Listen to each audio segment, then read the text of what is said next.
রাজধানীর কাকরাইলে 14 মে তথ্য উপদেষ্টা মাহফুজ আলমকে লক্ষ্য করে পানির বোতল নিক্ষেপের ঘটনায় ক্ষোভ প্রকাশ করেছেন জাতীয় নাগরিক পার্টি এনসিপির শীর্ষ পর্যায়ের নেতারা। তাদের প্রশ্ন, মাহফুজ আলমের সঙ্গে যা হয়েছে তার চেয়ে নিকৃষ্ট আর কি হতে পারে। তাদের মতে, সমালোচনা গণতান্ত্রিক অধিকার, কিন্তু শারীরিক লাঞ্ছনা বর্বরতা।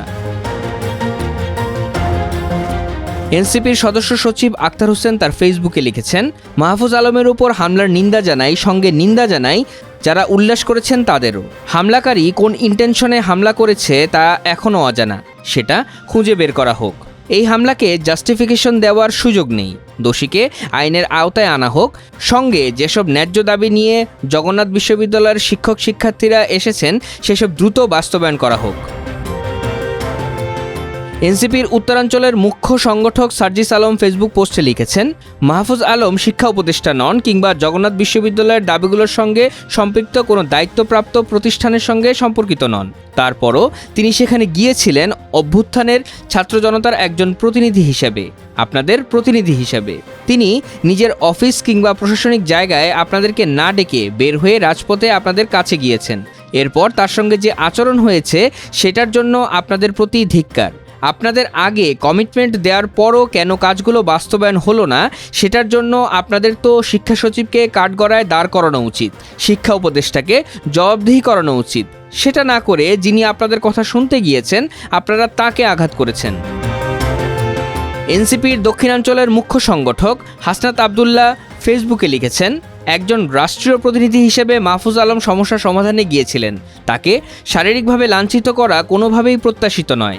এ কথা স্পষ্টভাবে মনে রাখা প্রয়োজন। আপনাদের প্রতিনিধিত্বের দাবি বলেই তিনি আপনাদের কাছে এসেছেন। কিন্তু এ ধরনের উগ্র ও হঠকারী আচরণ ভবিষ্যতে কোনো ইতিবাচক ফল বয়ে আনবে না, বরং গণতান্ত্রিক আন্দোলনের গ্রহণযোগ্যতাকেই প্রশ্নবিদ্ধ করবে। মাহফুজ আলম আইনি পথে হাঁটবেন কিনা জানি না, তবে আন্দোলনের নেতৃত্বের উচিত প্রকাশ্যে দুঃখ প্রকাশ করা এবং ভবিষ্যতে এমন ন্যাক্কারজনক আচরণের পুনরাবৃত্তি না হওয়ার নিশ্চয়তা দেওয়া। তিনি আরও লিখেন, সমালোচনা গণতান্ত্রিক অধিকার, কিন্তু শারীরিক লাঞ্ছনা বর্বরতা এবং সেটির কোনো যুক্তিসঙ্গত ব্যাখ্যা নেই। অন্যদিকে অন্তর্বর্তী সরকারের আচরণও সন্দেহজনক।